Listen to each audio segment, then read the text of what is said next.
Once a parking lot, this crematorium is now the final destination for hundreds of victims of COVID-19. 50% of deaths are not registered by the government as COVID-19. Our NGO goes to the homes of victims of COVID-19 who died in quarantine and brings them here to be cremated. The government only counts COVID-19 related deaths of victims who die in a hospital, and all others are unaccounted for. While the pyres burn day and night, help from around the world is on the way. In New Delhi, ventilators and other medical supplies arrive from abroad. Elsewhere, tanks full of oxygen rush through the night for patients in desperate need. German Chancellor Angela Merkel says it's just the beginning. Above all else, we will see what we can do to help India.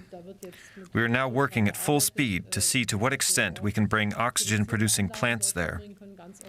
All of Europe is behind this. I also spoke about this with the Portuguese Prime Minister, who now holds the European Council presidency, and we want to do everything we can to help India. The United States has pledged to send India some of its millions of unused vaccine doses, but it could take weeks before they arrive. Just to be clear, right now we have 0 doses available of AstraZeneca. We're talking about what the FDA needs to go through a review, right, to ensure the safety and it's meeting our own bar and our own guidelines. For health workers in the country's overwhelmed hospitals, that help can't come soon enough. What do I do? What do I do? There is no physical space. We put him on whatever support we can there, trying to organize a bed somewhere or the other. I get maybe around 50 calls every day. Somebody asking for beds, somebody asking for cylinders, somebody asking for drugs. We don't have anything available and patients are dying. On the front lines against COVID-19, doctors and patients are measuring time in breaths, not days or weeks. Well, Dr. Jugal Kishore is Secretary of the Delhi branch of the Indian Public Health Association and Vice President of the Indian Association of Epidemiologists. I asked him how things have got so bad.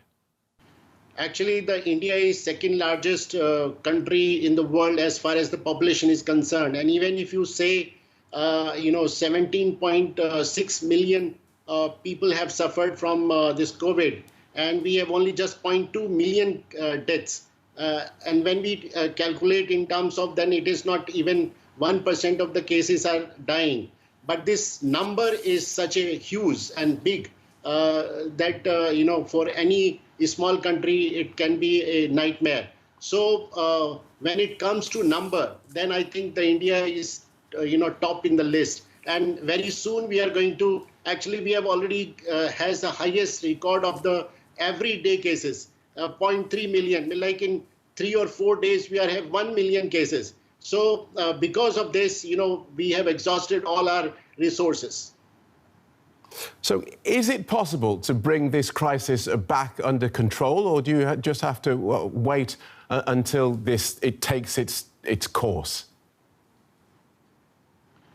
According to our predictions, it is soon going to be under control because large number of patients, almost I think 70% or 75% of the total population is going to be suffering from, and they will be developing towards the herd immunity. So in some states like the Maharashtra and Delhi, we have reached to the highest peak, and now the number of cases start decreasing. So in some state where the wave was started early, we had, receding now. And in some state like the UP and Assam and Bihar, we are seeing some uprising. But at the national level, it is now, almost, I think we are reaching to the highest peak. All right. Thank you for joining us, Dr. Jugal Kishore from the Indian Association of Epidemiologists. Thank you.